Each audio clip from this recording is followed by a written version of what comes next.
will influence the rest of our lives if we allow it. And it's this attraction principle we talk about, writing down and wanting the good things in our lives, right? And it's as simple as, I tell people, start with the simple thing of writing it down, right? Writing your goals, writing your ideas down.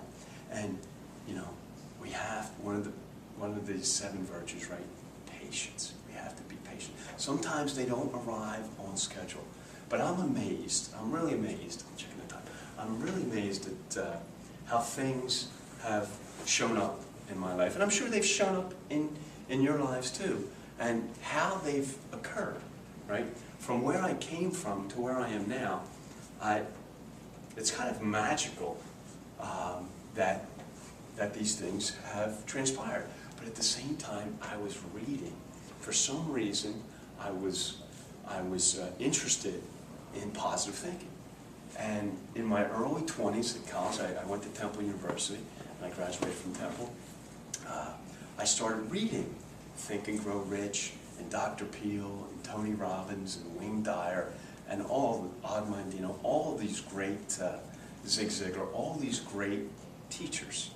And I just knew, I adopted some of their positive thinking principles, and they just seemed to, carried me along, to this day and age. So all the things that I wanted, a beautiful wife, a beautiful family, a nice house, all the material things, which are all well and good, they seem to have shown up. And if you ask me how, I have no idea. Maybe I do. Maybe it's just a simple act of asking for it and expecting it. I expected good things to happen. Now that doesn't mean I haven't had challenges. Just to tell you a little bit about myself, I grew up in Conshohock. I was my mother raised 4 boys by herself. My father kind of took off when I was 9. So there's Mom as a 20-year-old woman with her 4 boys. I was the oldest at 9, and my youngest brother, Chris, was 3. So she had the 4 of us. And now this happens every day, I know. And you guys may have been in that same boat. But I'm really amazed at what she accomplished. Because she had a high school education. She didn't really have any training or job skills.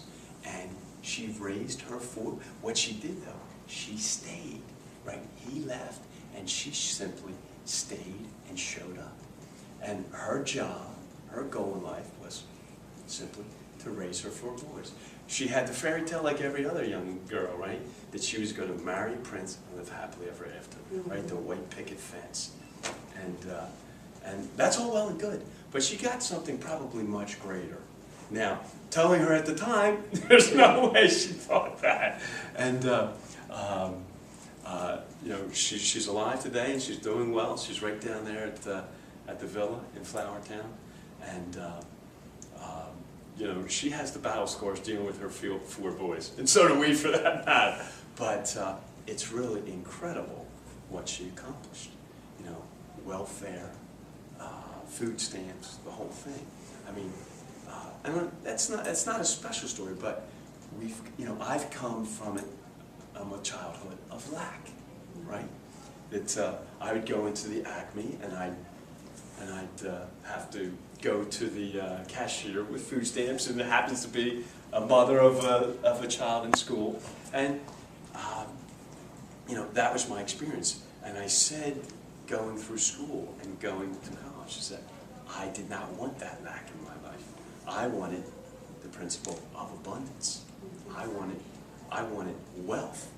And not from, when you're younger, you want the material things. You want the cars and the toys and that. But as you start, you get a little older, you get a little more wisdom. Those things fall away. They're not the important things. It amazes me, right? You look at Charlie Sheen, right? Lindsay Lohan. These people with tremendous wealth, tremendous fame. What don't they have?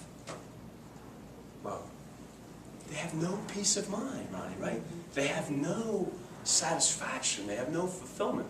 There's some disconnect. You would think you and I, if we had $10 million, we had, all these adoring fans, they should be doing cartwheels. Wait, what is it?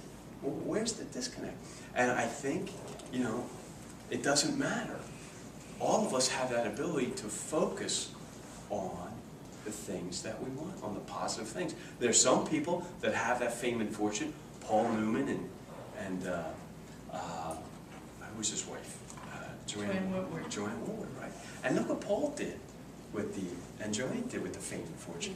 He separated himself from the Hollywood crowd, right? He decided to live in Connecticut and made Newman's Own, which I think was a charitable endeavor too. So he took his tremendous wealth and his popularity, and he used it for the greater good. And he had a wonderful life.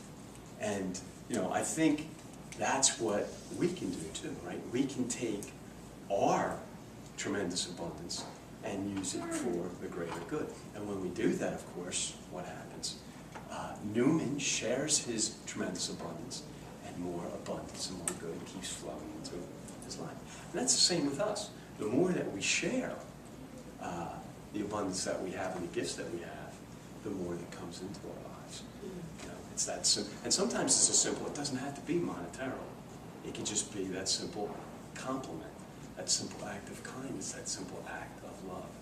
And just touching on families, they're the ones that know how to push our buttons, don't they?